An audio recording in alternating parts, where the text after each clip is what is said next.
अपनी फार्मास्यूटिक्स की बुक्स को ओपन कर लें। फार्मास्यूटिक्स में हमने सरफेस टेंशन स्टार्ट किया था, चैप्टर नंबर 5 था और टॉपिक था surface tension.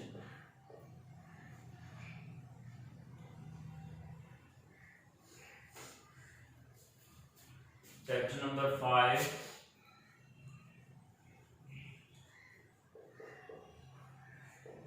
Surface tension. Surface tension बताने से पहले आपको आपके बुक वालों ने सरफेस के बारे में बताया कि सरफेस क्या है। उन्होंने कहा कि जब मादे की दो सतहें आपस में टकराती हैं, दो सतहों से मुराद मादे की तीन हालतें होती हैं, सॉलिड, लिक्विड एंड गैस। वो कह रहे हैं कि जब गैस जो है वो किसी लिक्विड की सतह से या सॉलिड की सतह से टकराती है तो जिस पॉइंट पर वो दोनों आपस में इंटरफेस करती हैं, मिलती हैं, वो उनकी सरफेस होती है। वो उनकी क्या होती है? सरफेस होती है।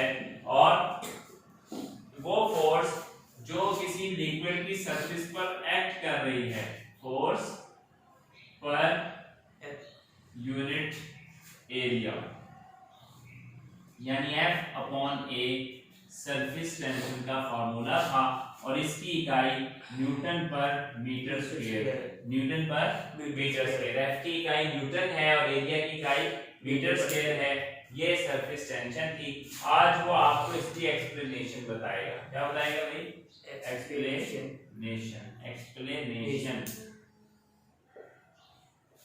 एक्सप्लेन कर समझाया जाएगा। तो please be attentive.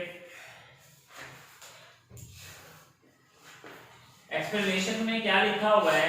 The molecule inside the liquid interact equally with other molecule from all sides. Explanation के लिए मैं आपको जरा यहां से समझा रहा हूं। आप समझें कि ये पानी का एक तालाब है। क्या है भाई? तालाब। पानी का तालाब है या गिलास है या पानी बस एक खुले बर्तन में पड़ा हुआ है। आप यूं समझें, ये जो मैं गोल गोल बना रहा हूं ये पानी के मॉलिक्यूल हैं। क्या है? वाटर के मॉलिक्यूल हैं और ये सरफेस पर है। कहां पर है? सतह पर। बैरूनी सतह मॉलिक्यूल की ऐसी है जबकि अंदरूनी सतह कुछ ऐसी है। अंदरूनी सतह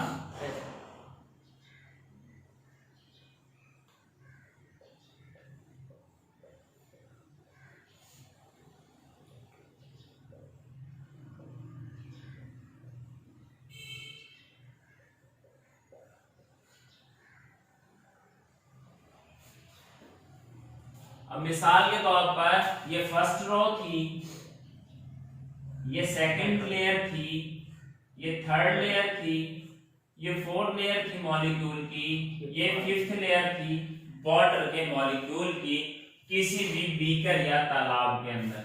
ठीक है जी, बात समझ रहे हैं आप मेरी? अब इसमें जरा गौर करना आप लोग, देखो कंसेप्ट समझो। ये बात आगे साइंटिफिकली लिखेगा। वो कह रहा है कि ये जो थर्ड रो में मॉलिक्यूल पड़ा हुआ है इसको चार तरफ से कशिश की फोर्स मिल रही है। कितनी तरफ से मिल रही है? चार तरफ से। सेकंड रो का मॉलिक्यूल उसको अपनी तरफ खींचता है, फोर्थ रो का मॉलिक्यूल नीचे की तरफ खींचता है, थर्ड रो में उसका दाएं वाला अपनी तरफ खींचता है, बाएं वाला अपनी तरफ खींचता है और उतनी ही फोर्स से ये मॉलिक्यूल इन मॉलिक्यूल को अपनी तरफ खींचता है। इसको कहते हैं इंटरमॉलिक्यूलर फोर्सेस। क्या कहते हैं? Molecular forces. इंटर कहते हैं माबैन, मॉलिक्यूलर कहते हैं मॉलिक्यूल्स के माबैन, फोर्सेस कहते हैं कुव्वत। मॉलिक्यूल के माबैन कुव्वत कशिश को इंटरमॉलिक्यूलर फोर्सेस कहते हैं। याद रखिए कि इंटरमॉलिक्यूलर फोर्सेस दोनों मॉलिक्यूल की बाहम फोर्स होती है। जितनी कुव्वत से कोई मेरा हाथ आगे खींच रहा है उतनी कुव्वत से मैं उनका हाथ आगे खींच रहा हूं तो हम दोनों एक साथ चल रहे हैं। अगर वो ज्यादा फोर्स लगा देगा मैं उसकी तरफ झुक जाऊंगा, मैं ज्यादा फोर्स लगा दूंगा तो वो मेरी तरफ झुक जाएगा। इसी तरह पानी के मॉलिक्यूल, लिक्विड के मॉलिक्यूल, गैस के मॉलिक्यूल भी ऐसे ही होते हैं। एक मॉलिक्यूल को चारों तरफ से बराबर फोर्स मिलती है और वो हर मॉलिक्यूल को बराबर फोर्स से चारों तरफ खींच रहा होता है। इस तरह वो अपनी जगह पर बरकरार रहता है, अपनी जगह पर बरकरार रहता है। अब जरा गौर कीजिएगा कि आप किसी भी मॉलिक्यूल को देख रहे हैं, नीचे तो इसका बॉटम आ गया ना तय, बॉटम आ गया, पानी की सतह आ गई, मट्टी आ गई, इस मॉलिक्यूल को तो नीचे से खींचने वाला कोई नहीं है। समझ आ रही है बात? इसी तरह ये जो ऊपर का मॉलिक्यूल है सरफेस का, इसको दाएं का मॉलिक्यूल खींच रहा है, बाएं का खींच रहा है, या नीचे का खींच रहा है, या नीचे का। ऊपर का खींचने वाला कोई नहीं है, ऊपर का खींचने वाला कोई भी नहीं है। कोई नहीं है। इस थर्ड रो के मॉलिक्यूल में क्या हुआ था, तीसरी लाइन के मॉलिक्यूल में क्या था, जितनी फोर्स से इस मॉलिक्यूल के नीचे वाले ने खींचा उतनी फोर्स से ऊपर वाले ने खींचा, जितनी फोर्स से दाएं वाले ने खींचा उतनी फोर्स से बाएं वाले ने खींचा। इस तरह ये मॉलिक्यूल अपनी जगह पर रहा, नीचे वाले की फोर्स ने ऊपर वाले को कैंसिल कर दिया, ऊपर वाले की दाएं वाले की फोर्स ने बाएं वाले को कैंसिल कर दिया, राइट लेफ्ट ने, ये मॉलिक्यूल अपनी जगह पर स्टेबल रहा। लेकिन जो सरफेस का मॉलिक्यूल है रो नंबर 1 में, वो दाएं वाले ने उसको दाएं तरफ खींचा, वो दाएं तरफ नहीं गया, बाएं वाले ने बाएं तरफ खींचा, दाएं और बाएं फोर्स बराबर हो गई। लेकिन सरफेस से जो सेकंड लेयर है, नीचे की लेयर है मॉलिक्यूल की, वो मॉलिक्यूल को अपने नीचे के मॉलिक्यूल को खींच रही है, और इस मॉलिक्यूल के पास ऊपर कोई मॉलिक्यूल नहीं है कि वो इसको ऊपर खींचकर नीचे वाले की फोर्स को बराबर कर दे, नीचे वाले की फोर्स को बराबर कर दे। जब ये नीचे वाले की फोर्स बराबर नहीं होगी तो तालाब में जो पानी की सरफेस है, नीचे वाले पानी की लहरें ऐसी होंगी, सीधा पानी की लेयर्स हैं, जबकि ऊपर वाले पानी की सरफेस थोड़ी सी ऐसी होगी, ऊपर वाले पानी की सरफेस थोड़ी सी ऐसी होगी, नीचे की तरफ धंसी होगी। क्यों नीचे की तरफ धंसी होगी? कि हर मॉलिक्यूल को उसके नीचे वाला मॉलिक्यूल नीचे की तरफ खींच रहा है, और उनकी फोर्स को बराबर करने के लिए ऊपर कोई मॉलिक्यूल नहीं है कि वो उसको ऊपर खींच ले। जबकि inside the liquid her molecule चारों तरफ से बराबर कशिश में है, चारों तरफ से बराबर कशिश में है। याद रखना कि सरफेस का मॉलिक्यूल आपस में धंसे होते हैं, जुड़े होते हैं, वो और नीचे वाले मॉलिक्यूल में फासला ज्यादा होता है। क्या होता है भाई? फासला ज्यादा होता है, दाएं बाएं से, ऊपर नीचे से। सरफेस के मॉलिक्यूल आपस में फासला इसलिए कम रखते हैं क्योंकि उनको पता है कि हमें ऊपर से खींचने वाली फोर्स नहीं है, ऊपर से खींचने वाली फोर्स नहीं है, और अगर हवा आएगी तो वो हमें आसानी से उड़ा के ले जाएगी। जैसे अगर एक फौज बॉर्डर पर खड़ी हो और एक फौज उससे 2 मील पीछे खड़ी हो, तो पहले कौन से लोग मरेंगे जंग में? जो फ्रंट पर है वही मरेंगे ना। तो ये जो पहली लाइन है, पहली सरफेस के मॉलिक्यूल हैं, ये हवा से उड़ने के ज्यादा लायबल हैं। लायबल ज्यादा क्यों है? कि हवा इनसे टकराएगी, नीचे वाली सतह पर तो नहीं जाएगी। ये इंटरफेस की कैफियत है। ये क्या है भाई? इंटरफेस। यहाँ एयर की सतह हवा की पानी की सतह से टकरा रही है, तो ये क्या करेगी? इसको, इस मॉलिक्यूल को छुड़ाना मुश्किल है जो चार तरफ से बंधा हुआ है। जैसे एक दीवार हो, ये सामने दीवार है, मैं कहूं कि इसके दरमियान से ईंट निकाल दो, आप कहोगे सर दरमियान से निकालना मुश्किल है, और एक दीवार जहां खत्म हो रही है मैं कहूंगा ऊपर से एक ईंट उतार दो, आप वो हल्का सा हिलाओगे तो ईंट निकल जाएगी, निकल आएगी। समझ आ रही है बात? क्योंकि उस ईंट को दाएं बाएं से तो सीमेंट लग के जुड़ी हुई है, नीचे से जुड़ी हुई है, ऊपर कोई कवरिंग नहीं है, ऊपर कोई कवरिंग नहीं है। इसी तरह सरफेस के मॉलिक्यूल पर भी ऊपर कोई चीज कवर नहीं कर रही, तो जब हवा आती है इन्हें उड़ा के ले जाती है, बुखारात बना देती है। तो ये अपनी कवरिंग करने के लिए सरफेस के मॉलिक्यूल दाएं बाएं से जरा करीब करीब जुड़ जाते हैं, करीब करीब जुड़ जाते हैं, ताकि हम एक दूसरे के साथ चिपके रहें, और हवा हम सारों को उड़ाना उसको मुश्किल होगा, एक को उड़ाना आसान होता है। अगर ये इस तरह अंदर वाले मॉलिक्यूल की तरह अलग अलग फासले से रहेंगे तो हवा तो बड़ी आसानी से ले जाएगी, तो ये अपने बचाव के लिए थोड़े से जुड़े रहते हैं। अब हवा इन्हें ऊपर उड़ाने का करती है और पानी के मॉलिक्यूल नीचे वाले इन्हें नीचे खींचते हैं। इस तरह सरफेस में एक टेंशन आ जाती है और पानी की सतह सीधी होने की बजाय ऐसे कर्व हो जाती है, तनाव आ जाता है, नीचे की तरफ तनाव आ जाता है। जैसे मैंने कल बताया था, रस्सा दो साइडों पर खींच रहा है, अगर दाएं और बाएं आप रबड़ को खींचोगे तो तनाव उसमें खिंचाव टेंशन राइट और लेफ्ट है, नीचे खींचोगे तो टेंशन नीचे है, ऊपर रबड़ को खींचोगे तो टेंशन ऊपर की तरफ है। पानी की सतह पर वाटर की सरफेस पर सतह के मॉलिक्यूल नीचे की तरफ खींच रहे हैं, तो इसमें टेंशन तनाव नीचे है, टेंशन और तनाव नीचे है। उसकी रीजन मैं तुम्हें बता दी क्यों है कि नीचे वाले molecule surface layer 1, layer 2, layer 3, layer 4, layer 5, 5 layer molecule की मैंने बनाई। लेयर 1 को ऊपर से कवर देने की कोई चीज नहीं है, लिहाजा इसकी दाएं और बाएं की फोर्स तो इक्वल हो गई, लेकिन नीचे वाली फोर्स की वजह से ये नीचे खींचे चले जा रहे हैं, नीचे खींचे जा रहे हैं। जबकि ये वाला मॉलिक्यूल दूसरी लेयर वाला दाएं और बाएं से भी खींच रहा है, नीचे से भी खींच रहा है, और ऊपर दूसरे मॉलिक्यूल को भी ये खींच रहा है, दूसरे मॉलिक्यूल को भी ये खींच रहा है। तो ये भी बराबर, ये भी बराबर, ये भी बराबर, इधर फोर्स बराबर नहीं है। सरफेस के मॉलिक्यूल क्या करते हैं, वो इतनी करीब आ जाते हैं कि एक दूसरे में धंस जाते हैं और कोई फासला नहीं छोड़ते। इस तरह वो एक स्किन की फॉर्म बना लेते हैं। जैसे आपके जिस्म पर स्किन है, यहाँ से कोई चीज नहीं गुजर सकती, कोई चीज नहीं गुजर सकती।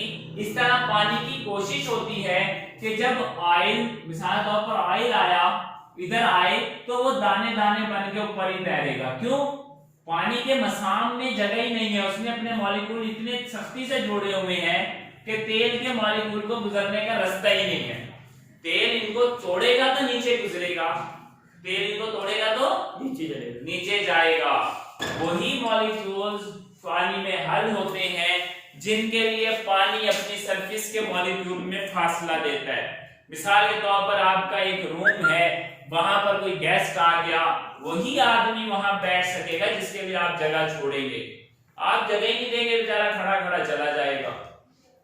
तो पानी जिसे जगह देगा, यानी सरफेस के मॉलिक्यूल दूर दूर होंगे, फिर वो चीज नीचे चली जाएगी और इन गैप्स में बैठ जाएगी और उसमें हल हो जाएगी। जिसको जगह नहीं मिलेगी वो ऊपर तैरती रहेगी। ये सरफेस टेंशन की एक्सप्लेनेशन है, ये सरफेस टेंशन की एक्सप्लेनेशन है। फोर्स पर यूनिट एरिया, किस एरिया पर जितनी फोर्स लग रही है, इस कैसी फोर्स, उसको नीचे खींचने के लिए जो मॉलिक्यूल नीचे के फोर्स लगा रहे हैं, ये सरफेस टेंशन है। अब इसके एक्सप्लेनेशन साइंटिफिकली पढ़ते हैं, प्लीज मेरे साथ रहिएगा। The molecule inside the liquid, किसी भी लिक्विड के अंदर पाए जाने वाले molecule interact equally with other molecule from all side, interact equally, बराबर रद्द अमल देते हैं for all molecule, तमाम मॉलिक्यूल से from all side, चारों तरफ के मॉलिक्यूल्स उसको बराबर खिंचाव की कशिश डालते हैं। Whereas जबकि the molecule at the surface, लेकिन जो किसी भी लिक्विड की सतह पर मॉलिक्यूल हैं, they are only by the molecule below it, they are affected, उन पर सिर्फ असर हो रहा है by the molecule below it, उन्हें सिर्फ नीचे वाले मॉलिक्यूल नीचे की तरफ खींच रहे हैं, ऊपर खींचने के लिए कोई मॉलिक्यूल मौजूद पानी का नहीं है, लिहाजा सरफेस नीचे की तरफ खींच जाती है, सरफेस में तनाव आ जाता है, इसको सरफेस टेंशन कहते हैं। The molecule exposed to air behave differently, वो कह रहे हैं कि ये वो मॉलिक्यूल हैं सरफेस के जो एयर से एक्सपोज हैं, एक्सपोज टू एयर, जिनसे हवा का टकराव हो रहा है। हवा का टकराव क्यों हो रहा है? कि हवा इनसे टकरा रही है और इनकी कोशिश है कि हमें हवा ना उड़ाए। ना उड़ाने के लिए अब ये क्या करेंगे, साथ साथ जुड़ के बैठ जाएंगे, साथ साथ जुड़ के बैठ। जैसे नीचे वाले मॉलिक्यूल में फासला है, गैप है, ऊपर वाले मॉलिक्यूल में फासला नहीं है, ये साथ साथ जुड़कर बैठ जाएंगे। इनके साथ साथ जुड़ने की वजह से इन मॉलिक्यूल्स में क्या हो जाएगा, ये डिफरेंट बिहेव कर रहे हैं नीचे वाले मॉलिक्यूल से। याद रखना, जब ये ऊपर वाली सरफेस लेयर 1 हवा उड़ा के ले जाएगी तो फौरन से नीचे वाले मॉलिक्यूल अपने आप को रीअरेंज करके फिर वो जुड़ जाएंगे, फिर वो क्या हो जाएगी, फिर वो फर्स्ट लेयर वो बन जाएगी जो हवा के साथ जिसका ताल्लुक है। ऊपर वाली लेयर तो उड़ गई, अब नीचे वाली लेयर, जैसे दीवार के ऊपर की ईंटें उतार दें, नीचे वाली जो ईंटें आई अब वो एक्सपोज हो गई सबके सामने, ठीक है। तो इस तरीके से क्या कह रहे हैं वो कि जो सरफेस के मॉलिक्यूल हैं वो बिहेव डिफरेंटली टू एयर, हवा के सामने मुख्तलिफ अंदाज से बिहेव करते हैं। Surface molecule are compressed more tightly together, surface के मॉलिक्यूल आर कंप्रेस, एक दूसरे में धंसे हुए हैं, मोर टाइटली, बहुत शिद्दत से एक दूसरे के अंदर घुसे हुए हैं, to form a sort of skin, और एक स्किन की शक्ल बना रहे हैं कि कोई चीज हमारे अंदर घुस ना सके, आ ना सके, हमारे अंदर से कोई चीज बाहर जा ना सके। स्किन की शक्ल बना रहे हैं ऑन द सरफेस पर with less distance between them. कैसे स्किन के सरफेस बना रहे हैं कि उनके दरमियान दूसरे मॉलिक्यूल्स के साथ फासला वेरी लेस है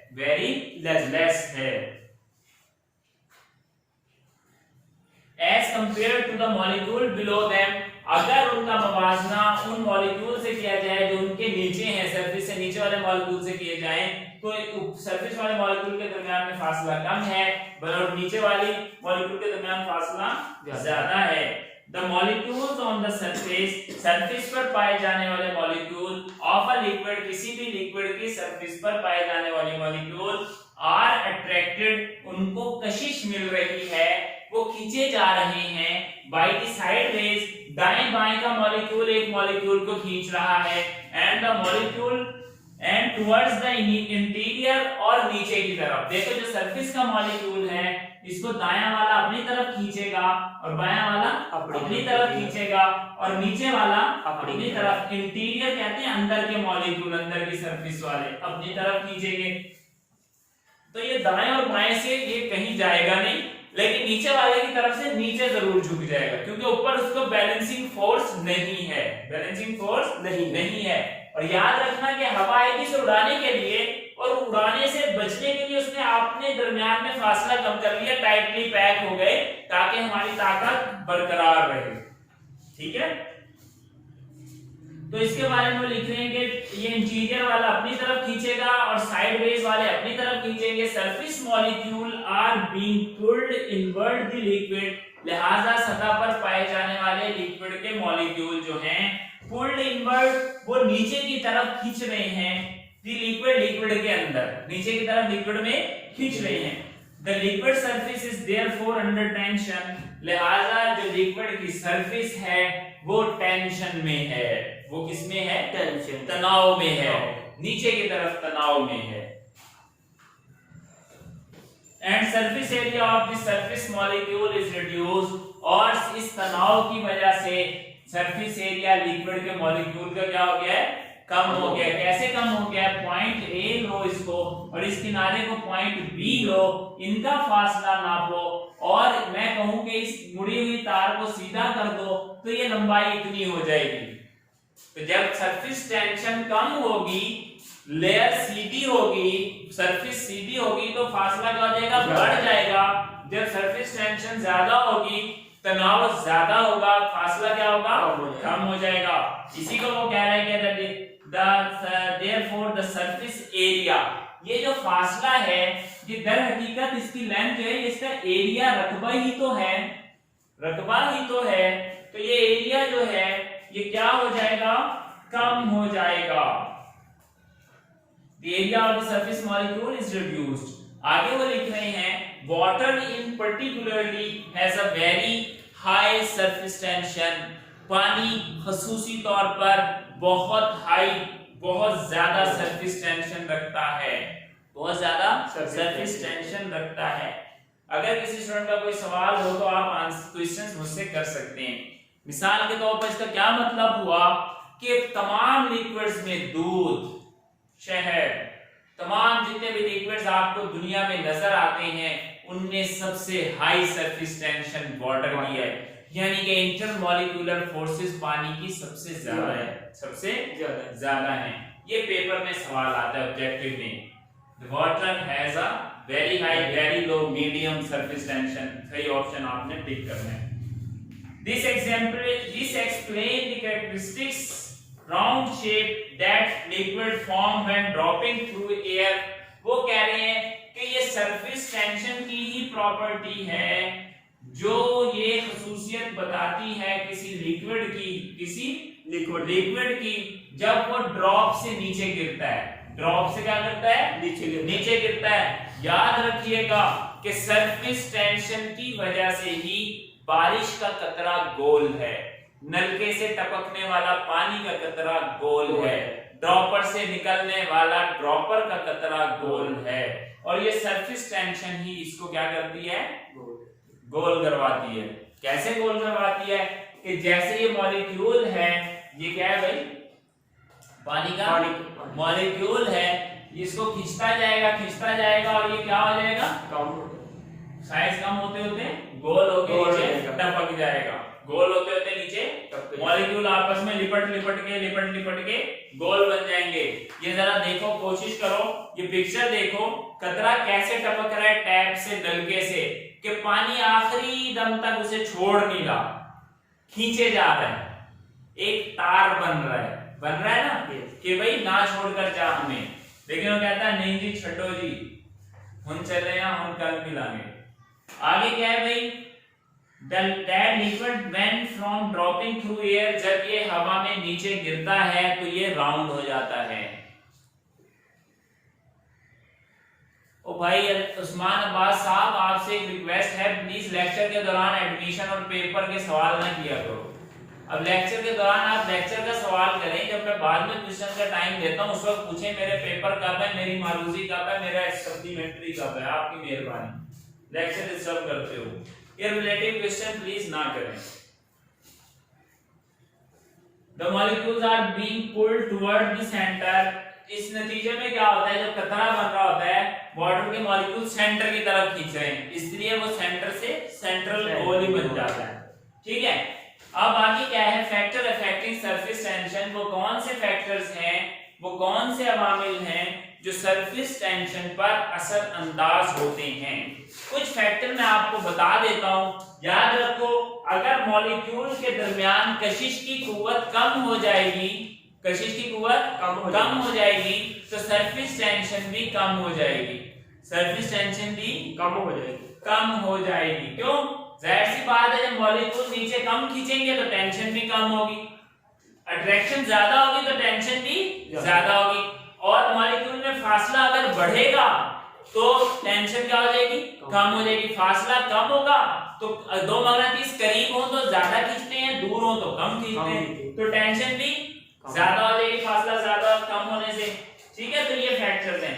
सबसे पहला जो फैक्टर है वो कौन सा है, सबसे पहला फैक्टर इंटरमॉलिक्यूलर फोर्सेस। क्या है भाई, इंटरमॉलिक्यूलर फोर्सेस। इंटरमॉलिक्यूलर फोर्सेस का मतलब है मॉलिक्यूल के दरमियान की फोर्सेस, मॉलिक्यूल के दरमियान पाई जाने वाली फोर्सेस। इंटरमॉलिक्यूलर फोर्सेस में क्या है, सरफेस टेंशन इंक्रीजेस, किसी भी लिक्विड की सरफेस टेंशन बढ़ती है when the intermolecular forces increases, जब मॉलिक्यूल के दरमियान कशिश की ताकतें बढ़ती हैं तो सरफेस टेंशन बढ़ती है। जाहिर सी बात है, जितनी ज्यादा ताकत से सरफेस के मॉलिक्यूल नीचे खींचेंगे उतनी ज्यादा सरफेस टेंशन होगी। एंड डिक्रीजेस, और सरफेस टेंशन कम हो जाती है with the decrease in intermolecular forces, और इंटरमॉलिक्यूलर फोर्सेस कम होने से सरफेस टेंशन कम हो जाती है। Hydrogen bonding, hydrogen bonding water की एक खसूसियत है। क्या है भाई, वाटर की खसूसियत। पानी का मॉलिक्यूल हाइड्रोजन बॉन्डिंग की वजह से ज्यादा सरफेस टेंशन रखता है।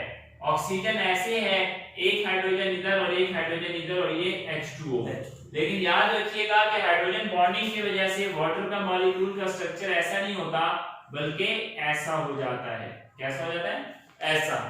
हाइड्रोजन ऑक्सीजन को ऐसे नहीं खींचता, वो फुल टेढ़ा होके नीचे को गिरने वाला है कि भाई मेरी तरफ खींच, और ये हाइड्रोजन चाहता है मेरी तरफ खींच। पूरा जोर लगा दिया उन्होंने, एक तो जोर है ना सीधे सीधे खड़े होके लगाओ, वो अगला यूं हो गया, आ जा भाई, दूसरा कर रहा है आ जा भाई। तो ये हाइड्रोजन बॉन्डिंग है, यानी इतनी स्ट्रॉन्ग बॉन्डिंग है कि एटम जो है किसी भी वाटर के मॉलिक्यूल में वो इतनी शिद्दत से खींचते हैं कि वो झुक जाते हैं, फुल ताकत लगा देते हैं आखिरी टाइम तक। तो किसी भी कंपाउंड में, जैसे वाटर में हाइड्रोजन बॉन्डिंग है, इसीलिए वाटर की सरफेस टेंशन बाकी तमाम लिक्विड से ज्यादा है। अगर ये हाइड्रोजन बॉन्डिंग किसी और लिक्विड में भी होगी तो उसकी भी सरफेस टेंशन ज्यादा होगी। Surface tension increases, surface tension बढ़ जाती है with the increase in hydrogen bonding, hydrogen bonding के बढ़ने से सरफेस टेंशन बढ़ती है। एंड डिक्रीजेस, और ये कम होती है with the decrease in hydrogen bonding, hydrogen bonding के बढ़ने से बढ़ती है, कम होने से कम होती है। नेक्स्ट चीज है टेम्परेचर। क्या है भाई, टेम्परेचर। देखो ये कॉमन सेंस की बातें, ये रट्टे लगाने वाली बातें नहीं है। इंटरमॉलिक्यूलर फोर्सेस बढ़ेंगी, फोर्सेस के दरमियान कशिश बढ़ेगी, मॉलिक्यूल करीब आएंगे, टेंशन आ जाएगी, तनाव आ जाएगा। कशिश कम होगी, मॉलिक्यूल दूर दूर होंगे, टेंशन खत्म, सरफेस सीधी। आप खुद अंदाजा लगाएं ना कि किसी चीज को गर्म करते हैं फैल जाती है। ऑयल भी अगर आप तवे पर डालें जब वो गर्म होता है तो वो फैल जाता है। घी तो वैसे ही जमा हुआ होता है, इसी तरह बर्फ भी फैल जाती है।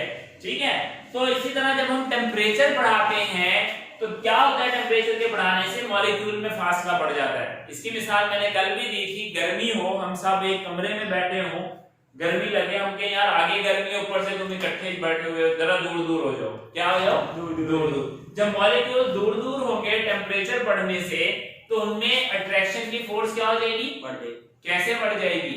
जब मॉलिक्यूल दूर दूर है, मकनातीस दो दूर दूर पड़े हुए हैं, तो अट्रैक्शन की फोर्स ज्यादा है या कम है, कम है। तो मॉलिक्यूल टेम्परेचर बढ़ने से मॉलिक्यूलर फासला बढ़ जाएगा, मॉलिक्यूलर फासला बढ़ेगा तो इंटरमॉलिक्यूलर फोर्सेस कम हो जाएगी, कम होने से सरफेस टेंशन भी कम हो जाएगी, क्योंकि जितनी कम फोर्स होगी उतनी कम टेंशन। तो टेम्परेचर क्या है, surface tension decreases, surface tension कम हो जाती है with the increase in temperature, temperature बढ़ने से, एंड इंक्रीजेस और सरफेस टेंशन बढ़ती है with the decrease in temperature, temperature कम होने से सरफेस टेंशन बढ़ती है।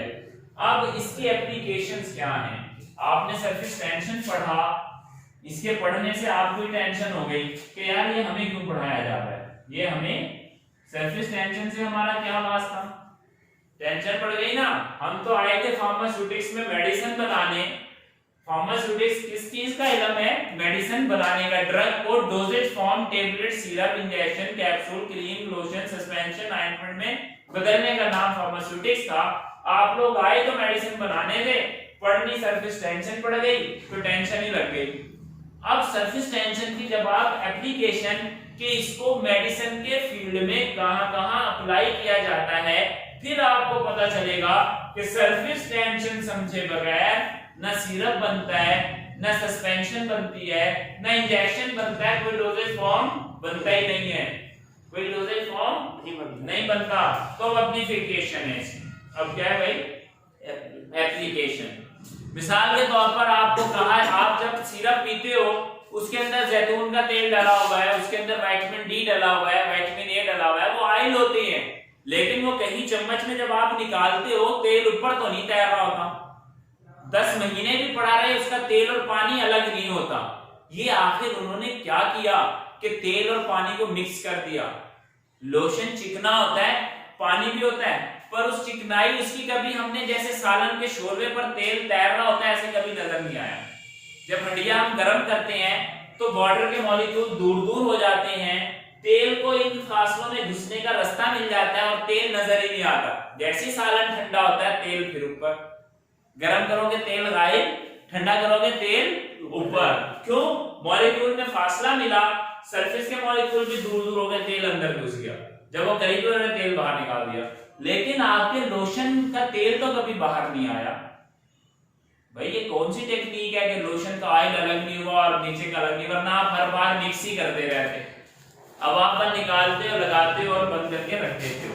ये सरफेस टेंशन पढ़ी तो पता चला कि सरफेस टेंशन की वजह से आपकी तेल ऊपर तैर रहा है, लिहाजा आप लोशन बनाना चाहते हैं पानी में, तो आपको कोई सरफेस टेंशन कम करने वाला एजेंट इसमें डालोगे तो तेल अंदर घुसा रहेगा, वरना बाहर आ जाएगा। वरना क्या आ जाएगा? बाहर आ जाएगा। तो सरफेस टेंशन कम करने के लिए हम क्या करते हैं, emulsifying agent are used to reduce the surface tension of oil and water phase. वो कह रहा है कि पानी और तेल से बनी हुई डोजेज फॉर्म में हम सरफेस टेंशन को, पानी की सरफेस टेंशन को और तेल की सरफेस टेंशन को कम करने के लिए इमल्सिफाइंग एजेंट डालते हैं, जिसकी वजह से तेल और पानी आपस में ऐसे मिक्स हो जाते हैं जैसे नमक और पानी मिक्स होता है। Result in stabilization of emulsion, और इसके नतीजे में इमल्जन एक स्टेबल इमल्जन बन जाती है, स्टेबल इमल्जन बन जाती है। इसके नतीजे में एक स्टेबल इमल्जन बन जाती है, यानी इमल्सिफाइंग एजेंट के तौर पे इस्तेमाल होता है।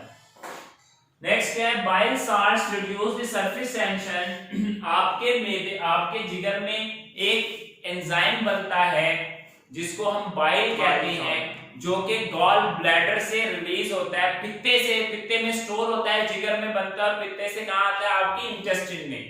तो बाइल साल्ट्स भी इमल्सिफाइंग एजेंट का काम करते हैं। कैसे? अब आप खाना खा रहे हो, शोरबे के ऊपर तरी तैर रही है, तेल तैर रहा है, अब आप जरा दिमाग से सोचें कि यार ये मैं जो खा रहा हूँ, पानी भी पी रहा हूँ, देसी घी की रोटी भी खा रहा हूँ, जबकि घी और पानी का तो मेल ही नहीं है, सालन में भी चिकनाई है, ये सालन के भी ऊपर तैर रहा है, मेरे मेजर आंतों में भी ऊपर ही तैरता रहेगा। तैरना चाहिए ना, जब आपकी प्लेट में तैर रहा है तो पेट में जाके क्यों नहीं तैरेगा? दूध के गिलास में घी का चम्मच घोलकर पी लें, घी ऊपर ही तैरेगा, तो मैदे में भी तो तैरेगा। लेकिन अगर मैदे में तैरता रहेगा तो फिर हजम भी नहीं होगा, फैक्ट्री में मिक्स होगा तो काम चलेगा। तो इसको मिक्स करने के लिए अल्लाह ने पित्ते से एक रतूबत, जिसको हम बाइल कहते हैं, वो डाला है। वो बाइल क्या करता है? पानी और चिकनाई की सरफेस टेंशन को कम करके चिकनाई को पानी में हल करवा देता है, और वो देसी घी आपका फिर हजम हो जाता है। क्या हो जाता है? हजम हो जाता है। अब पता चला कि मेडिसिन इसके बगैर, सरफेस टेंशन परे बगैर नहीं बन सकती। तो क्या है भाई, bile salts reduce the surface tension of fats in duodenum.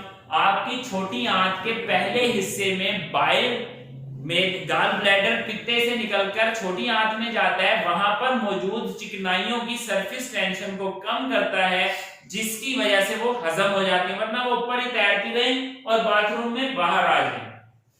ठीक है, आप खाना जितना मर्जी चिकना खा लें, देसी घी पी ले, आपका स्टूल चिकना नहीं आता, पता नहीं तेल गया किधर।